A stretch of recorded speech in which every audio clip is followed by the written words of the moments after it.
आपका स्वागत है आज की 10 बड़ी और महत्वपूर्ण खबरों में, जिनको जानना आपके लिए बहुत ज़रूरी है। जैसा कि आप सभी लोग जानते हैं कि इस चैनल पर देश दुनिया की 10 बड़ी और महत्वपूर्ण खबरों की अपडेट सबसे पहले आती है। इसी के साथ हम आपको बता दें कि किन 10 बड़ी खबरों के बारे में इस वीडियो में चर्चा करेंगे। पहली बड़ी खबर, यूपी में एक दिन का लॉकडाउन भी खत्म। अब पहले की तरह होगी बाजारों की साप्ताहिक बंदी।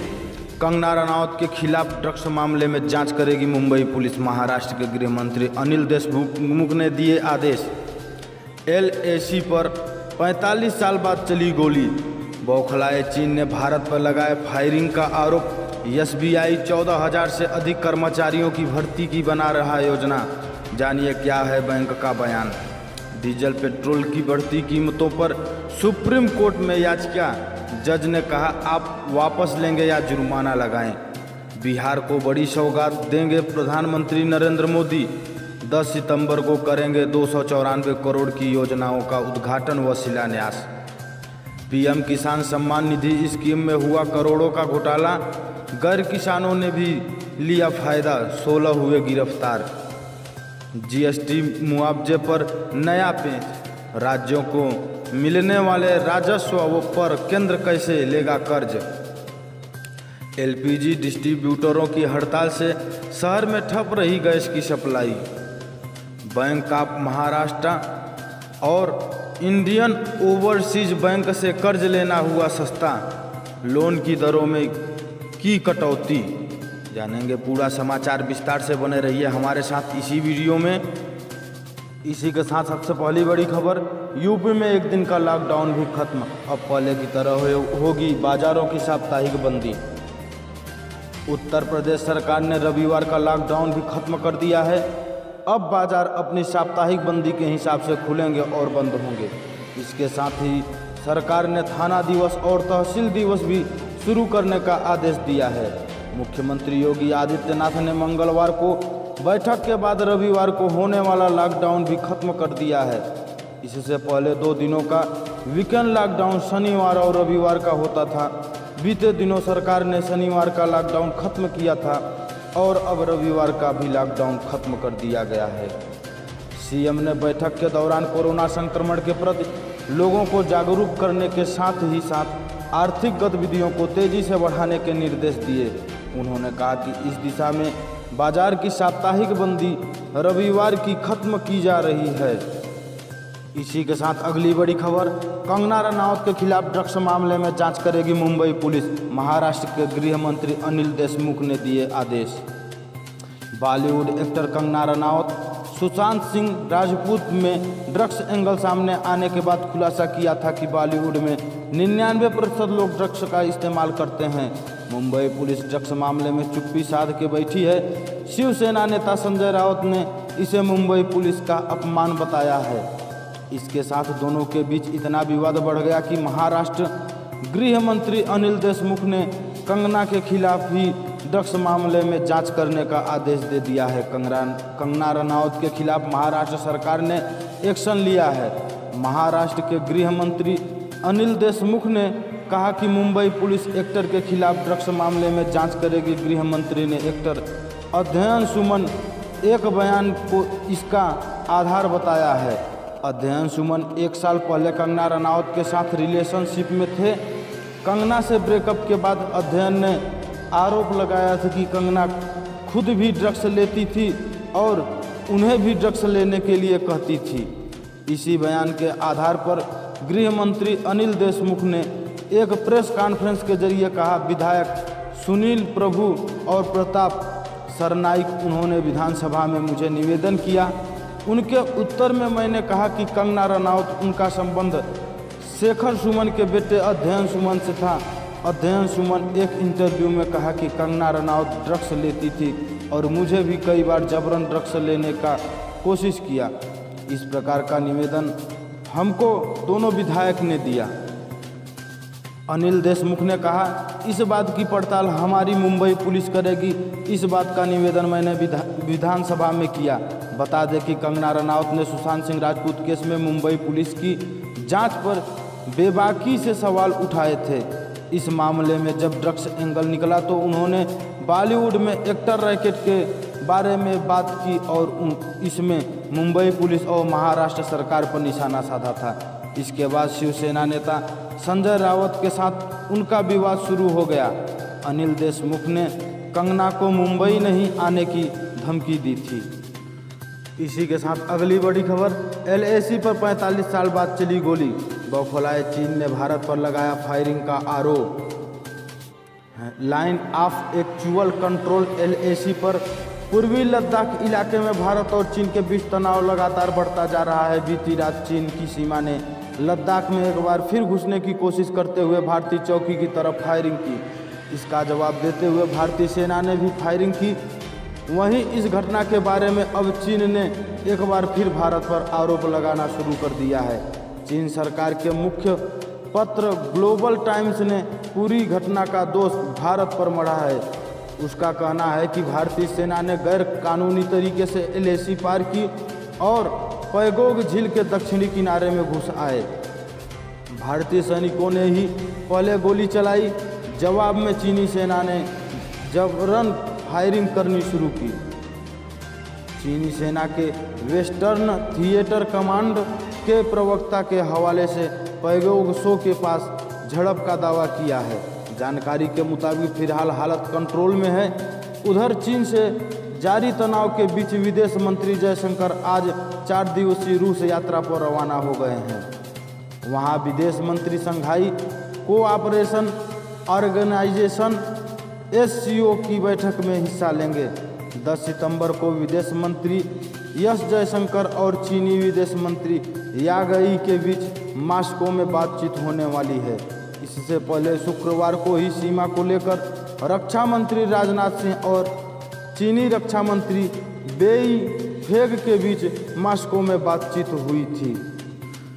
भारत और चीन के बीच सीमा को लेकर तनाव कम होने का आसार नहीं दिख रहे हैं। सोमवार देर रात दोनों देशों के बीच 45 साल बाद फायरिंग की घटना हुई। लद्दाख में भारत और चीन पर पिछली बार 1975 में गोलियां चली थी। उस समय अरुणाचल प्रदेश के तुलुंगला में असम राइफल के जवानों की पेट्रोलिंग टीम पर हमला हुआ था, जिसमें कई जवान शहीद हुए थे। 1993 में भारत और चीन के बीच एक समझौता हुआ था, जिसमें सहमति बनी थी दोनों देश सीमा पर किसी भी हालत में फायरिंग नहीं करेंगे। इस समझौते के चलते 15 जून को गलवान घाटी में हिंसक झड़प के बावजूद गोली नहीं चली थी। इसी के साथ अगली बड़ी खबर, SBI 14,000 से अधिक कर्मचारियों की भर्ती की बना रहा योजना। जानिए क्या है बैंक का बयान। देश के सबसे बड़े बैंक भारतीय स्टेट बैंक ने अपना करियर बनाने के इच्छुक लोगों के लिए अच्छी खबर है। SBI इस साल 14,000 से अधिक कर्मचारियों की भर्ती की योजना बना रहा है। बैंक ने सोमवार को यह जानकारी दी है। यह खबर ऐसे समय में आई है जब बैंक द्वारा ऑन टेप VRS योजना लाने की चर्चा हो रही है।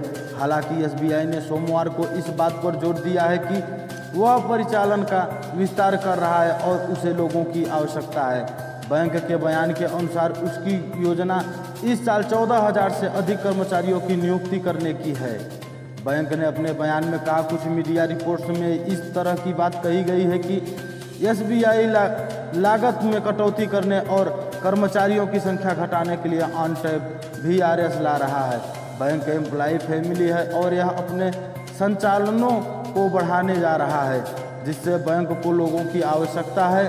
बैंक इस साल 14,000 से अधिक कर्मचारियों की भर्ती की योजना बना रहा है। बैंक ने आगे कहा, SBI में इस समय करीब 2,50,000 कर्मचारी कार्यरत है। बैंक कर्मचारियों की ज़रूरतों को पूरा करने और कर्मचारियों को उनकी जीवन यात्रा में मदद करने के लिए कदम उठाने में हमेशा आगे रहा है। इस पृष्ठभूमि में उन कर्मचारियों को एक अस्थायी समाधान प्रदान करने के बारे में सोचा गया था जो पेशे में आगे विकास की सीमाओं, आने जाने की समस्या, स्वास्थ्य से जुड़े मुद्दों या परिवार की परिस्थितियों के कारण अपने पेशे से हटना चाहते हैं। बैंक ने अपने बयान में कहा, आगे हम देश के बेरोजगार युवाओं को स्किल देने की इच्छा रखते हैं। हम देश में इकलौते बैंक हैं जो भारत सरकार की राष्ट्रीय प्रशिक्षुता योजना के तहत प्रशिक्षुओं को अपने यहाँ लेते हैं। इसी के साथ अगली बड़ी खबर, पेट्रोल डीजल की बढ़ती कीमतों पर सुप्रीम कोर्ट में याचिका जज ने कहा आप वापस लेंगे या जुर्माना लगा दें। सुप्रीम कोर्ट में मंगलवार को देश में बढ़ती पेट्रोल और डीजल कीमतों को लेकर याचिका दाखिल की गई। इस याचिका को लेकर सर्वोच्च अदालत याचिकाकर्ता पर कुछ खफा दिखी। कोर्ट ने कहा कि आप याचिका खुद वापस लेंगे या हम जुर्माना लगा दें। दरअसल मंगलवार को जब इस याचिका पर सुनवाई हुई तो जस्टिस नरीमन ने याचिकाकर्ता से पूछा कि आप अपनी याचिका वापस लेंगे या हम जुर्माना लगा दें। इस पर याचिकाकर्ता के वकील ने कहा कि हम केवल कोर्ट के संज्ञान में यह मामला लाना चाहते थे। इसी के साथ इस याचिका को खारिज कर दिया गया। आपको बता दें कि कोरोना संकट के बीच पेट्रोल और डीजल के दामों में लगातार बढ़ोतरी हुई थी। इसके बाद विपक्ष ने भी सरकार पर हमला बोला था। हालांकि अगर कोर्ट की बात करें तो इस तरह के नीतिगत फैसलों में अदालत पहले ही दखल देने से इनकार करता आया है। इसी के साथ अगली बड़ी खबर, बिहार को बड़ी सौगात दे रहे प्रधानमंत्री नरेंद्र मोदी 10 सितंबर को करेंगे 294 करोड़ की योजना का उद्घाटन व शिलान्यास। प्रधानमंत्री नरेंद्र मोदी बिहार को बड़ी सौगात देने जा रहे हैं। वे 10 सितंबर को बिहार में मत्स्य पालन एवं कृषि विभाग से जुड़ी 294.53 करोड़ रुपए की विभिन्न परियोजनाओं का उद्घाटन व शिलान्यास करेंगे। इसके अलावा 25 सितंबर तक 5 चरणों में अन्य विभागों की परियोजनाओं के शिलान्यास व उद्घाटन के कार्यक्रम भी प्रस्तावित हैं। यह जानकारी बिहार के उप मुख्यमंत्री सुशील कुमार मोदी ने दी है। सुशील कुमार मोदी के अनुसार 10 सितंबर को प्रधानमंत्री नरेंद्र मोदी मत्स्य संपदा योजना के तहत 107 करोड़ की लागत की परियोजना के आरंभ की घोषणा करेंगे। 5 करोड़ की लागत से सीतामढ़ी के डुमरा में बखरी मछली बीज फार्म, 10 करोड़ की लागत से रोग निदान और गुणवत्ता परीक्षण हेतु किशनगंज के मत्स्य पालन कॉलेज और पटना स्थित बिहार पशु विज्ञान विश्वविद्यालय में जलीय रेफरल प्रयोगशालाएं, मधेपुरा में 1 एकड़ की लागत से मत्स्य चारा मिल, पटना के मसौड़ी में 2 करोड़ की लागत से फिश ऑन हिल्स तथा 2.87 करोड़ की लागत से कृषि विश्वविद्यालय पूसा में समेकित मत्स्यिकी उत्पादन प्रौद्योगिकी केंद्र भी वे उद्घाटन करेंगे। सुशील मोदी ने बताया कि उसी दिन पीएम गोकुल मिशन के तहत 84.27 करोड़ की लागत से पूर्णिया सीमेंट स्टेशन, पटना में एम्ब्रायो ट्रांसफर टेक्नोलॉजी आईटीटी एवं आईबीएफ लैब तथा 2.13 करोड़ की लागत से बेगूसराय, खगड़िया, समस्तीपुर, नालंदा व गया में तैयार सीमेंट परियोजना का शुभारंभ भी करेंगे।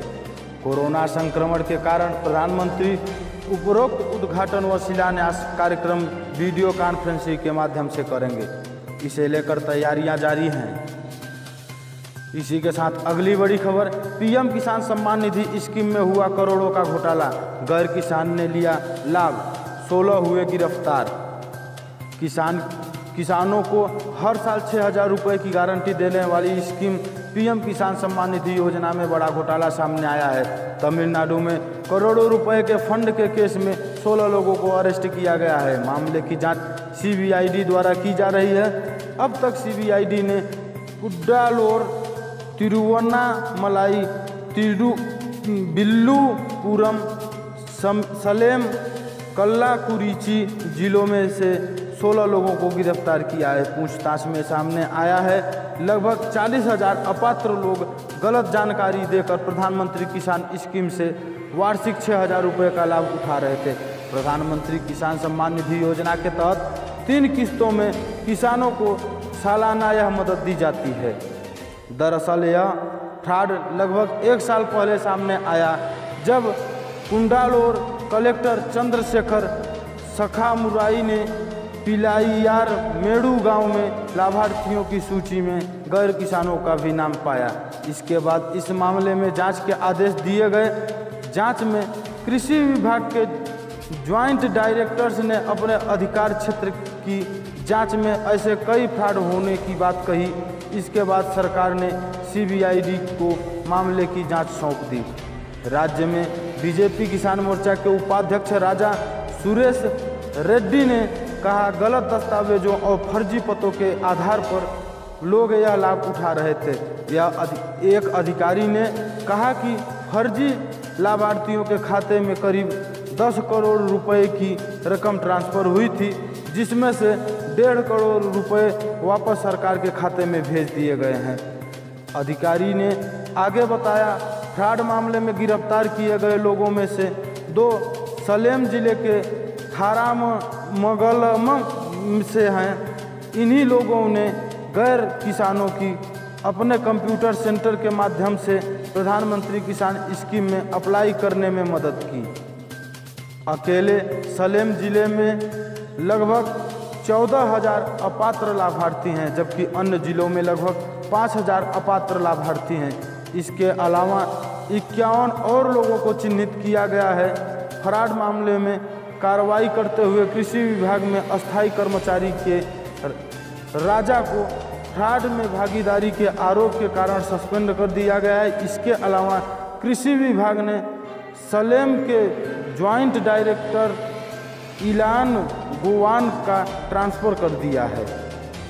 इस फंड पर तमिलनाडु के मुख्यमंत्री पलनीसामी ने तिरुवल्लुर में पत्रकारों से कहा, इस मामले की विस्तृत जांच चल रही है। इस घोटाले में बीजेपी नेताओं ने न्यायिक जांच की मांग की है। बीजेपी के प्रदेश महामंत्री कारू नागार्जुन ने पार्टी के अन्य पदाधिकारियों के साथ मुख्य सचिव के सन्मुगम को पेटिशन सौंपते हुए अपात्र लाभार्थी को तत्काल सूची से निकालने की मांग की। मुख्य विपक्षी पार्टी द्रुमुक के नेता MK स्टालिन ने कहा, मुख्यमंत्री पलनीसामी के गृह जिले में 10,000 से ज़्यादा अपात्र लाभार्थी का मिलना चिंताजनक है। इसी के साथ अगली बड़ी खबर, मुआवजे GST मुआवजे पर नया पेंच। राज्यों को मिलने वाले राजस्व केंद्र कैसे लेगा कर्ज। GST क्षतिपूर्ति शेष से मिलने वाला राजस्व राज्यों को दिया जाता है। ऐसे में केंद्र सरकार इस टैक्स की गारंटी के बदले कर्ज नहीं ले सकती है, क्योंकि यह उसका नहीं है। वित्त मंत्रालय के सूत्रों ने PTI को यह जानकारी दी है कि केंद्र और राज्य सरकारों चालू वित्तीय वर्ष के दौरान माल एवं सेवा कर GST राजस्व में होने वाले करीब 2.35 लाख करोड़ रुपए के नुकसान की भरपाई को लेकर एक दूसरे के आमने सामने है। केंद्र के कैलकुलेशन के हिसाब से इस राशि में से करीब 97,000 करोड़ रुपए की राशि है, जिसका नुकसान GST पर अमल की वजह से होगा, जबकि शेष 1.38 लाख करोड़ रुपए के राजस्व का नुकसान कोविड-19 के प्रभाव की वजह से होगा। केंद्र सरकार ने GST राजस्व की भरपाई के लिए राज्यों के समक्ष पिछले महीने 2 विकल्प रखे थे। एक विकल्प यह दिया था कि राज्य GST क्षतिपूर्ति का 97,000 करोड़ रुपए रिजर्व बैंक द्वारा उपलब्ध कराई जाने वाली स्पेशल विंडो फैसिलिटी के से उधार लेकर पूरा कर ले, और दूसरा विकल्प कि राज्य 2.35 लाख करोड़ रुपए की पूरी राशि बाजार से जुटा ले। इस उधार को चुकाने के लिए GST क्षतिपूर्ति शेष को 2022 के बाद भी जारी रखा जाएगा। GST क्षतिपूर्ति शेष विलासिता, गैर जरूरी और अहित कर वस्तुओं पर लगाया जाता है। गैर भाजपा शासित 6 राज्यों के मुख्यमंत्रियों ने केंद्र सरकार के पत्र लिखित राज्यों को दिए गए दोनों विकल्पों का विरोध किया है। पश्चिम बंगाल, केरल, दिल्ली, तेलंगाना, छत्तीसगढ़ और तमिलनाडु ने राजस्व भरपाई के लिए राज्यों द्वारा उधार लेने के सुझाव को दरकिनारे करते हुए केंद्र से भरपाई का इंतजाम करने को कहा है। केंद्र सरकार के सूत्रों ने बताया कि GST कानून के तहत क्षतिपूर्ति शेष ऐसा टैक्स है जो कि राज्यों का है, केंद्र का इस पर अधिकार नहीं है। ऐसे में केंद्र इस टैक्स के एवज में बाजार से उधार नहीं जुटा सकता है। एक सूत्र ने कहा, भारत के संविधान के अनुच्छेद 292 के मुताबिक केंद्र सरकार भारत के कंसोलिडेटेड फंड के तहत अपने संसाधनों और करों की गारंटी पर ही उधार ले सकती है। वह ऐसे कर की गारंटी की एवज में उधार नहीं ले सकती हैं जो उसका नहीं है। सूत्रों ने कहा कि क्षतिपूर्ति उपकरण राज्यों को समर्पित संसाधन हैं और केवल राज्य ही इस शेष के तहत भविष्य में होने वाली प्राप्ति के बदले बाजार से उधार उठा सकते हैं। यह शेष अधिकार राज्यों के संचित कोष में ही जाएगा। कोरोना महामारी के दौरान केंद्र सरकार पहले ही राज्यों के उधारी सीमा 3% से बढ़कर 5% कर दी है, यानी राज्य सरकारें अब अपनी जीएसडीपी का 5% तक कर्ज ले सकती हैं। सूत्रों का कहना है कि राज्यों ने अभी तक औसतन अपनी जीएसडीपी का 1.25% तक कर्ज लिया है। केवल कुछ ही राज्य हैं जिसका उधारी जीएसडीपी का 2% तक पहुंची है। इसी के साथ अगली बड़ी खबर, एलपीजी डिस्ट्रीब्यूटरों की हड़ताल से शहर में ठप रही गैस सप्लाई। उज्ज्वला योजना के तहत बांटे गए निःशुल्क गैस कनेक्शन में धांधलियों के आरोप लगने के बाद गैस एजेंसियों ने सोमवार को एक दिन की हड़ताल रखी। सोमवार को हिंदुस्तान पेट्रोलियम, इंडियन ऑयल और भारत पेट्रोलियम की सभी गैस एजेंसियां बंद रहीं और शहर में कहीं भी गैस सप्लाई नहीं हुई। प्रधानमंत्री उज्ज्वला योजना के तहत गैस कनेक्शनों में धांधलियों की जांच क्राइम ब्रांच जम्मू कर रही है, जबकि ऑल एलपीजी डिस्ट्रीब्यूटर एसोसिएशन का कहना है कि जांच के नाम पर क्राइम ब्रांच एजेंसियों को तंग कर रही है। एसोसिएशन का कहना है कि उन्होंने पूरे नियमों कायदों का पालन करते हुए गैस कनेक्शन जारी किए हैं, बीपीएल परिवार को निःशुल्क कनेक्शन दिए हैं और कनेक्शन देने में उन सभी मानदंडों का पालन किया गया है जो इसके लिए निर्धारित किए गए थे। इसके बाद भी क्राइम ब्रांच के अधिकारी कभी भी उनकी एजेंसियों में आग धमकते हैं, जिस कारण हमारा काम प्रभावित तो होता ही है, हमारी छवि भी खराब हो रही है। सोमवार को शहर भर में गैस एजेंसियों के शटर बंद रहे, कहीं भी सप्लाई नहीं भेजी, होम डिलीवरी भी बंद रही। कई जगहों पर लोग गैस सिलेंडर लेकर उन पॉइंट पर भी पहुंच गए थे जहां उन्हें गैस मिलती थी, लेकिन उन्हें वहां सप्लाई नहीं मिली। गैस एजेंसियों की हड़ताल पर सब लोगों को पता नहीं था, जिस कारण कई जगहों पर लोग गैस की गाड़ियों का इंतजार भी करते दिख रहे थे। वहीं एसोसिएशन का कहना है कि उन्होंने एक दिन की सांकेतिक हड़ताल की है। अगर इसके बाद भी उनको जांच के नाम पर प्रताड़ित करना बंद नहीं किया गया तो वो लोग अनिश्चितकालीन हड़ताल पर भी जा सकते हैं। इसी के साथ अगली बड़ी खबर, बैंक ऑफ महाराष्ट्र और इंडियन ओवरसीज बैंक से कर्ज लेना हुआ सस्ता, लोन की ब्याज की दरों में हुई कटौती। बैंक ऑफ महाराष्ट्र और इंडियन ओवरसीज बैंक ने कर्ज की ब्याज दरों में कटौती की है। दोनों बैंकों ने अपने चुनिंदा अवधि के MCLR में 0.10% तक कटौती की है। इससे न केवल नया कर्ज सस्ता होगा, बल्कि मौजूदा ग्राहकों के होम और ऑटो लोन की EMI भी कम हो जाएगी। बैंक ऑफ महाराष्ट्र और इंडियन ओवरसीज बैंक ने अपने चुनिंदा अवधि की MCLR में 0.10% तक कटौती कर दी है। बैंक ऑफ महाराष्ट्र संशोधन दरें सोमवार से लागू हो गई हैं। बैंक ऑफ महाराष्ट्र बैंक ने एक साल के कर्ज पर MCLR 7.40% से घटाकर 7.30% कर दी है। वहीं 6 महीने के कर्ज पर MCLR 7.30% से 7.25% कर दी है। बैंक की नई दरें सोमवार से लागू हो गई हैं।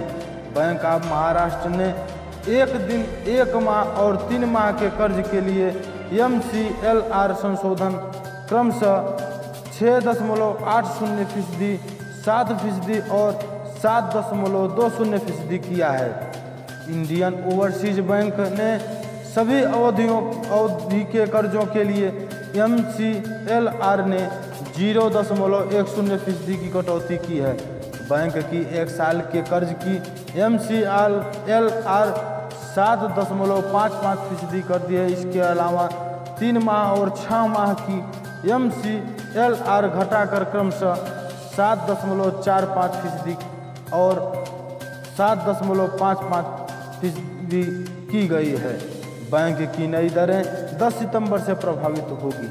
बैंक 2016 से marginal cast of fund based lending rates MCLR के आधार पर कर्ज दे रहे हैं। जब आप किसी भी बैंक से कर्ज लेते हैं तो बैंक द्वारा दिए जाने वाले ब्याज की न्यूनतम दर को आधार दर कहा जाता है। इसी आधार दर की जगह पर बैंक MCLR का इस्तेमाल कर रहे हैं।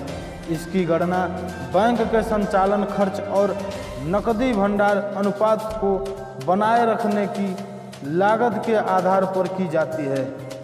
बाद में इस गणना के आधार पर लोन दिया जाता है। यह आधार दर से सस्ता होता है। यहीं पे समाचार समाप्त होता है। इसी प्रकार के समाचार को पाने के लिए इस चैनल को सब्सक्राइब करें और ज़्यादा से ज़्यादा शेयर करें। हमें कमेंट करके अवश्य बताएं कि यह न्यूज़ आपको कैसा लगा।